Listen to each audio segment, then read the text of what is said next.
how do you grow a business, a successful business, God's way? This may be the first video you've ever seen on growing a business and God's way. Almost like those two things don't go together, like an oxymoron. Like military intelligence, Greater Milwaukee. Sorry, Milwaukee. But anyway, I grew up where I definitely had the idea that there was a sacred and a secular. Growing churches could be God's way, or growing ministries and things like that. And then business was business. But what I've come to see is that it's all God's way, right? And if you're here, you probably believe the same thing. You have a sense that you are supposed to grow a business, but you want to do it in a way that fulfills your purpose, honors God, and does it in such a way that you can look back someday and be super glad that you took the adventure of growing a business. So I want to share from a biblical perspective 3 key ways that you can know that you're growing your business the way God would want. And so it comes from the Bible, so I don't feel like I'm out of line to say this is God's way. And it really hinges on something that Jesus taught, where he taught his disciples how to pray.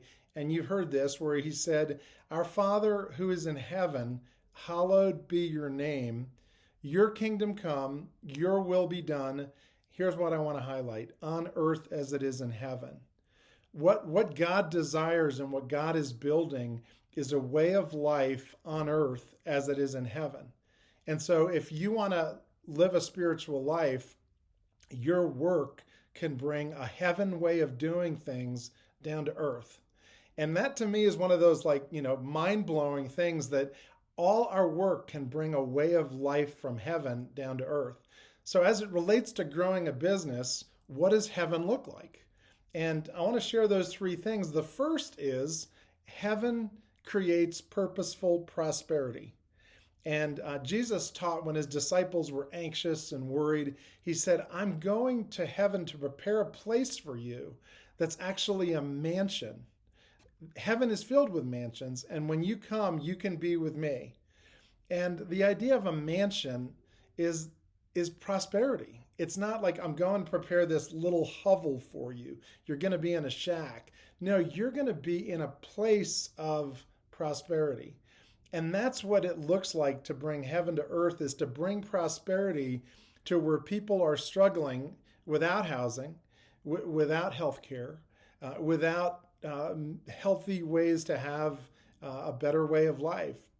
You're going to bring prosperity. So the first question is, how can you bring heaven to earth in the way you grow your business? By showing and demonstrating ways to meet real needs and bring prosperity. Which then leads to the second thing. Heaven is also a place where it says in the Bible that God will wipe away every tear. There'll be no mourning or sadness or death. In other words, heaven is a place where pain disappears. And so in order to build a business, ask yourself, how can you as a business owner, leader, create ways that alleviate people's pain intentionally? There's so much pain. I mean, you just look at the news. I don't know what day you're watching this, but right now there are some incredibly painful things happening in our world. And my guess is there will be too when you tune in.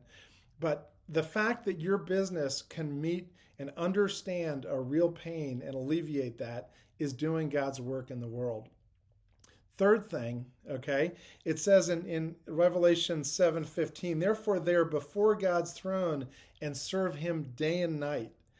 Heaven is a place where there's fountains of living water. The picture I see there is heaven is timeless. People aren't rushed. They're actually together around God's throne because they're not in a rush.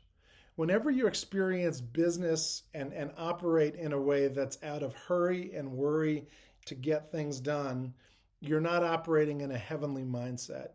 And so what does it mean to build a business out of peace and not hurry? And as you do that, there's going to be people who are going to want to work with you, because so many people are working with companies that don't have that. They're going to be attracted. You're going to attract clients that are going to want that.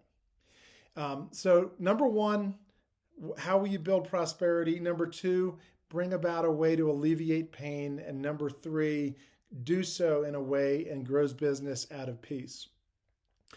As a next step, I want to encourage you to come to a training I'm going to do. You can click a link below to sign up for it, where I'm going to work with those who are wanting to build those kind of businesses and do so by really understanding and nailing the niche that you're meant to help. Those who you're gifted and able to help, and those who need what you have to do. And together, let's build the kind of businesses that honor God and create a better world. Look forward to getting to know you better. God bless.